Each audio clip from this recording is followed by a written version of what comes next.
नमस्कार। देश के कोने कोने की खबरें पहुंचाने आप तक हाजिर है देश तक। मैं हूं श्वेता सिंह। SC/ST एक्ट के खिलाफ आज सवर्णों ने भारत बंद किया। बिहार, यूपी, मध्य प्रदेश, राजस्थान समेत कई राज्यों में सवर्ण सड़क पर नजर आए, लेकिन सबसे ज्यादा बवाल बिहार में हुआ। ये तस्वीरें हम आपको अलग अलग इलाकों की दिखा रहे हैं। किस तरीके से शहरों में अलग अलग क्षेत्रों में सवर्ण बड़ी संख्या में निकलकर सड़कों पर आए अपना गुस्सा दिखाने के लिए।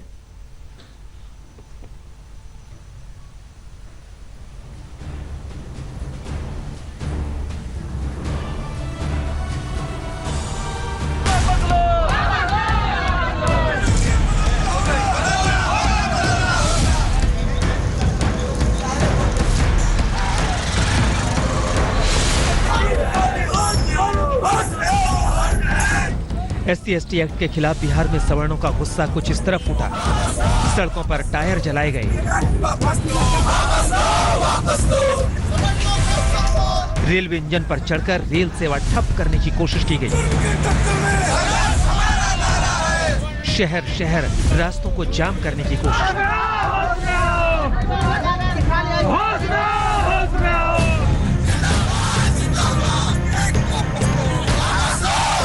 ये तस्वीरें पटना की है, जहां गुस्साए सवर्ण का प्रहार ट्रेन को झेलना पड़ा।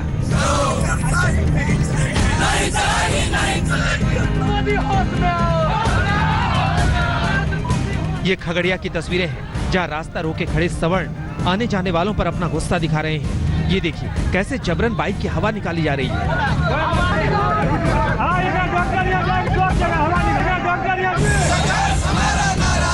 आरा में सुबह सुबह रेलवे का चक्का जाम कर दिया गया। लोग इंजन पर चढ़ गए और पुलिस वाले देखते रह गए।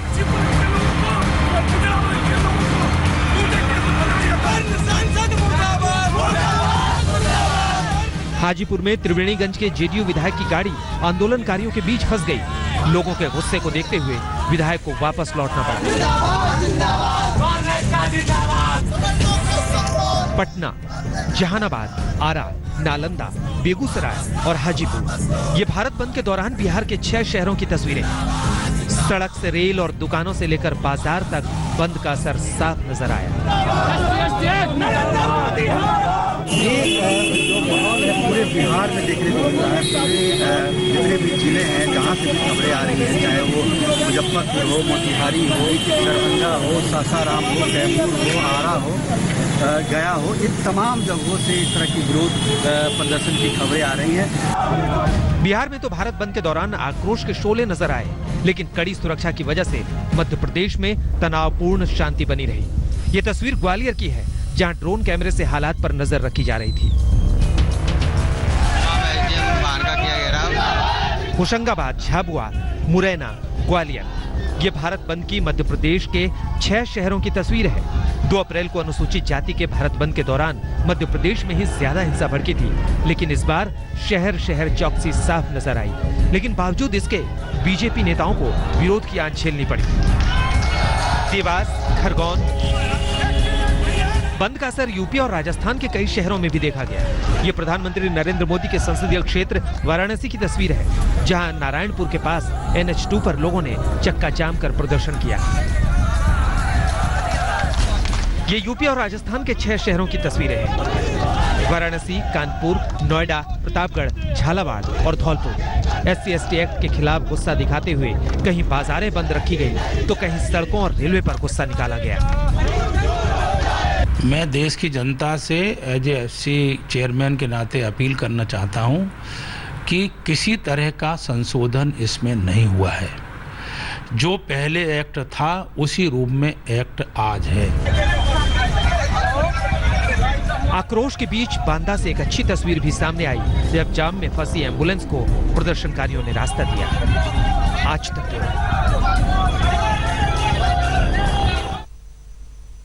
यही अच्छी बात है। विरोध प्रदर्शन सबका अधिकार है, लेकिन जो मजबूर हैं, जो जरूरतमंद हैं, उनके लिए रास्ता जरूर बनना चाहिए। भारत बंद के दौरान जन अधिकार पार्टी के नेता पप्पू यादव को लेकिन मुश्किलों का सामना करना पड़ा। पप्पू यादव पद यात्रा के लिए मधुबनी जा रहे थे। उनका आरोप है कि मुजफ्फरपुर में उनके काफिले पर प्रदर्शनकारियों ने हमला कर दिया।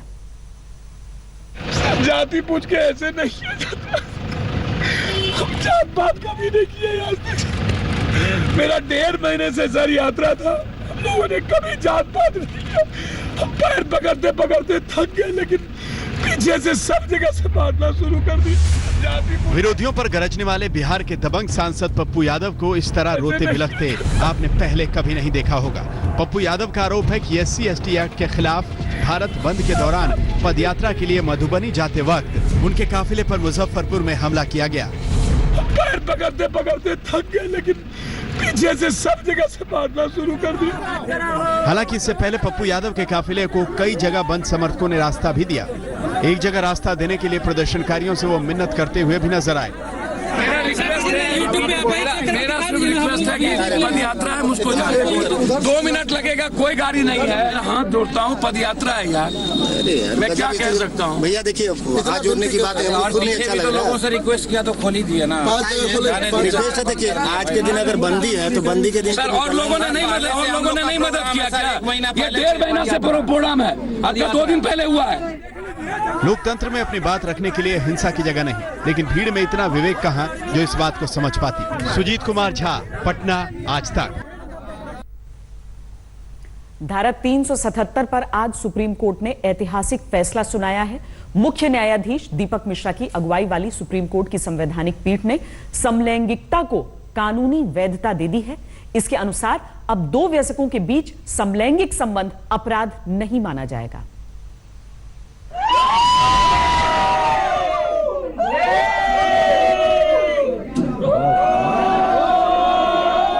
जैसे खुशियों का ज्वार भाटा फूट पड़ा हो,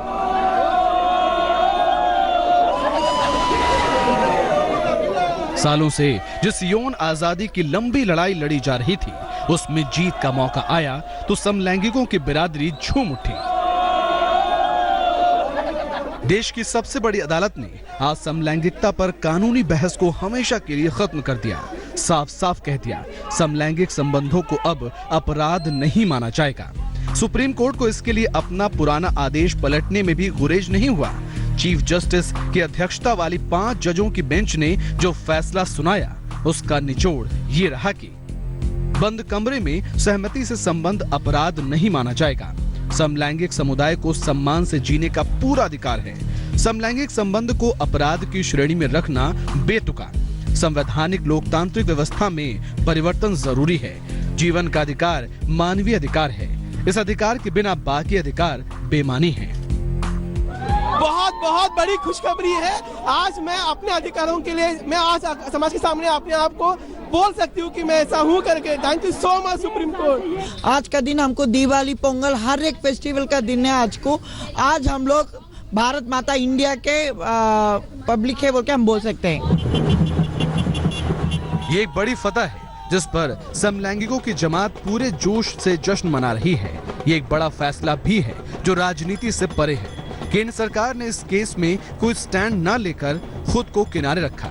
आज के फैसले से बड़ा बदलाव आएगा कि समलैंगिक रिश्ते रखने वाले कानूनी चपेट में आने से बच जाएंगे। सुप्रीम कोर्ट के सामने फैसला देने से पहले कई सवाल थे।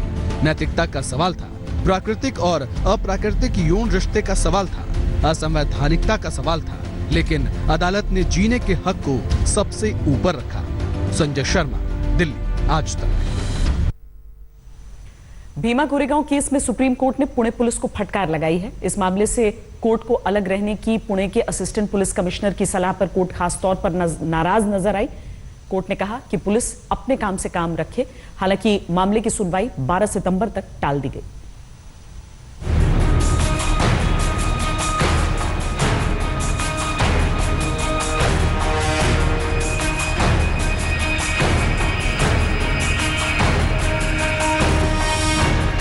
जिन 5 बुद्धिजीवियों की धरपकड़ पर पुणे पुलिस सीना चौड़ा कर घूम रही थी, उनकी गिरफ्तारी पर अगले बुधवार तक सुप्रीम कोर्ट ने रोक लगा दी है। यानी अभी वो अपने ही घर में नजरबंद रहेंगे। पुणे पुलिस को उनकी गिरफ्तारी के लिए अभी और इंतजार करना होगा।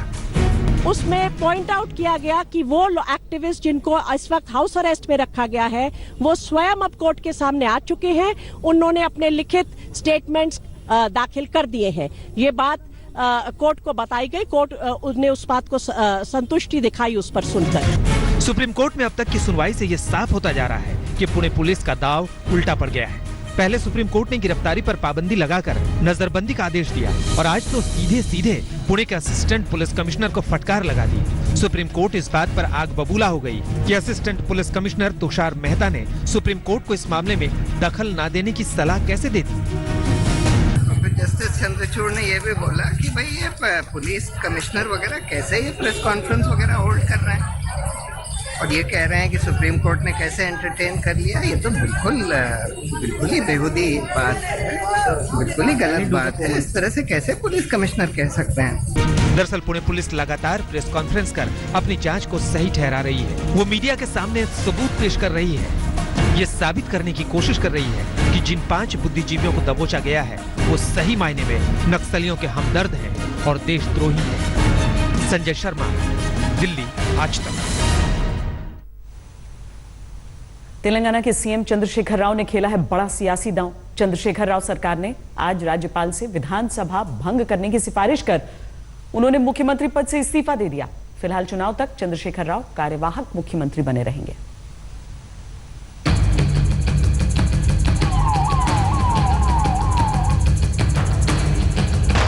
तेलंगाना में बड़ा राजनीतिक खेल।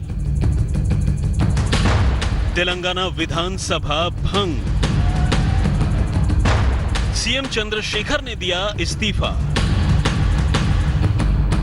तेलंगाना में अब लोकसभा के साथ विधानसभा के चुनाव नहीं होंगे। मुख्यमंत्री चंद्रशेखर राव के इस्तीफे को मंजूरी मिलते ही तेलंगाना में जल्द चुनाव होने की नींव रख दी गई है। इससे पहले कैबिनेट मीटिंग के दौरान तेलंगाना विधानसभा भंग करने का प्रस्ताव पास हो गया था। फिलहाल चुनाव तक के लिए चंद्रशेखर राव कार्यवाहक मुख्यमंत्री बने रहेंगे। इस्तीफे के बाद ही मुख्यमंत्री ने 105 उम्मीदवारों के नाम का ऐलान कर दिया है। तेलंगाना में पिछले विधानसभा चुनाव 2014 में हुए थे और ऐसे में 2019 में लोकसभा के 7 चुनाव होने थे, लेकिन विधानसभा भंग होने से अब लोकसभा चुनाव से पहले मतदान हो जाएंगे। अगर मौजूदा स्थिति की बात करें तो तेलंगाना में विधानसभा की कुल 119 सीटें हैं। इसमें सत्ताधारी टीआरएस के पास 90 सीटें हैं, जबकि विपक्षी कांग्रेस के पास 13 सीटें और बीजेपी के पास 5 सीटें हैं। आखिर ऐसा क्या हो गया कि मुख्यमंत्री को वक्त से पहले इस्तीफा देना पड़ा? दरअसल चंद्रशेखर राव लोकसभा चुनाव के साथ मतदान कराने के पक्ष में नहीं थे, जिसके संकेत उन्होंने पहले ही दे दिए थे। क्या थी वजहें, उसको भी समझ लेते हैं। पहली वजह, अचानक विधानसभा भंग होने से विपक्षी दलों को तैयारी का मौका नहीं मिलेगा। दूसरी वजह, साल के अंत में होने वाले 4 राज्यों के चुनाव में अगर कांग्रेस अच्छा प्रदर्शन करती है तो लोकसभा चुनाव के दौरान भी कांग्रेस को और राज्य में विधानसभा चुनाव में भी फायदा मिल सकता है। तीसरी वजह, टीडीपी और कांग्रेस एक साथ आने के संकेत दे रहे हैं, जिसका नुकसान टीआरएस को हो सकता है। बहरहाल टीआरएस ने अपना दांव खेल दिया है, जिसे पूरी उम्मीद है कि अगर चुनाव पहले हुए तो वो राज्य में एक बार फिर सरकार बनाने में कामयाब होगी। आशीष पांडे, हैदराबाद, आज तक। रुक रहे हैं एक ब्रेक के लिए, ब्रेक के बाद दिखाएंगे आज फिर दिल्ली में झमाझम बारिश। आप देख रहे हैं देश तक। अब हम आपको दिखाते हैं कि किस तरीके से देश के अलग अलग हिस्सों में बारिश हो रही है, लेकिन साथ ही बाढ़ की बर्बादी जारी है। ये तस्वीरें हम आपको आगे दिखाएंगे। पहले दिल्ली एनसीआर के कई इलाकों में जिस तरीके से आज मूसलाधार बरसात हुई है उसकी तस्वीरें दिखा दें। करीब 5 बजे दिल्ली, नोएडा, गाजियाबाद के कई इलाकों में झमाझम बारिश शुरू हुई। सड़कों पर पानी भर गया। चूंकि लोगों के काम से घर लौटने का समय होता है, इसीलिए कई इलाकों में जाम के हालात देखे गए। वैसे अभी से लेकर रात तक का वक्त है कि क्या मुश्किलें और तो नहीं बढ़ेंगी।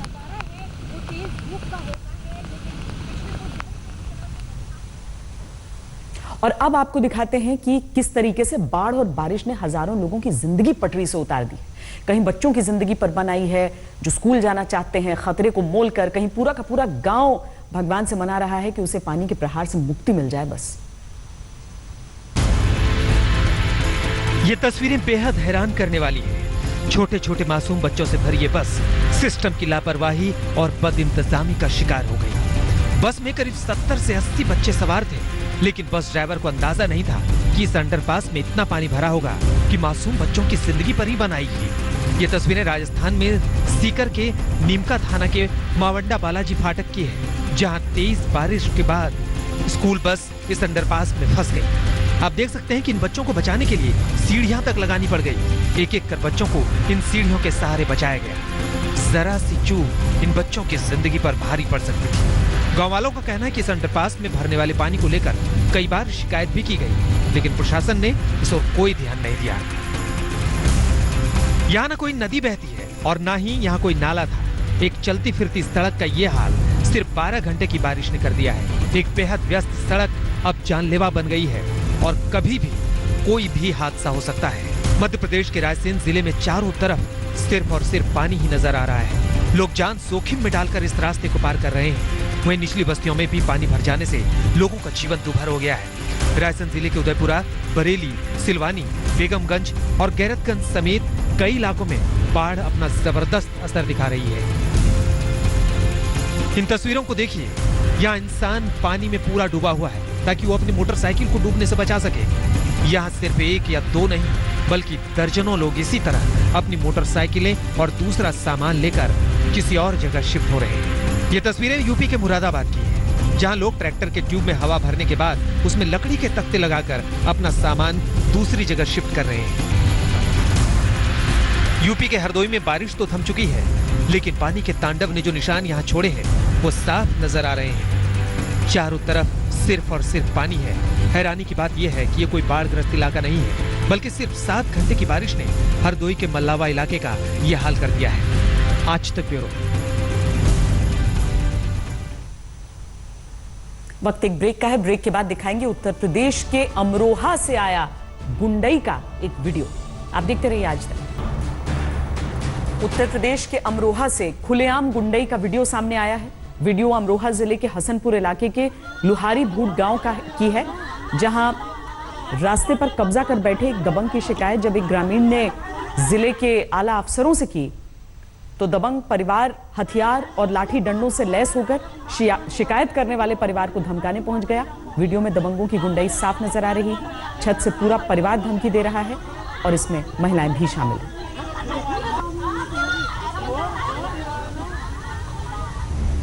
देश तक में आज के लिए इतना ही, लेकिन भारत से जुड़ी हर खबर देखने के लिए आप YouTube पर सब्सक्राइब कर सकते हैं भारत तक को। ब्रेक के बाद खेल की खबरें विक्रांत गुप्ता के साथ।